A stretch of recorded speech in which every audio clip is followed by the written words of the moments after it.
I actually don't believe your record reflects that. So let's look elsewhere, because you actually make a business of supporting these soft-on-crime prosecutors that release violent criminals. You also were on the transition committee for Los Angeles District Attorney George Gascon, who came to office in 2020.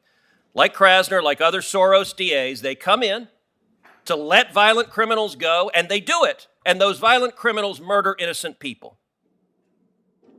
Do you have any idea what the murder rate was in Los Angeles County in 2021? Senator, again, I'm aware in the wake of the COVID pandemic, the murder rate is up nationally, and I don't know the specifics. So you serve on transition teams for DAs, but you're not concerned with the murder rate. Well, it was 397 murders in 2021. That was 11.8% higher than the year before, which was 355, and it was 53.9% higher than the 2019 total before Mr. Gascon was elected. That was 258.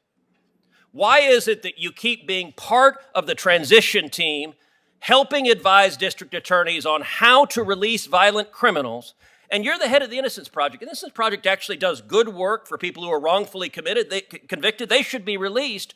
But do you care about the innocent people who are murdered because you keep advising people who put policies in place that result in more innocent people being murdered? I see the time is up, but I'm happy to answer the senator's question if the chair will permit.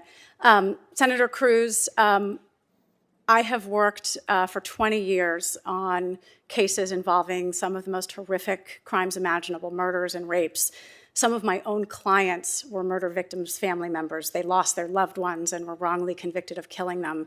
And much of the work that I have done with DNA and other evidence has helped identify— Ms. Morrison, you're not answering my question. Why do you keep advising radical district attorneys who let violent criminals go and result in homicide rates skyrocketing? Do you care about the innocent people being killed because of the policies you're implementing?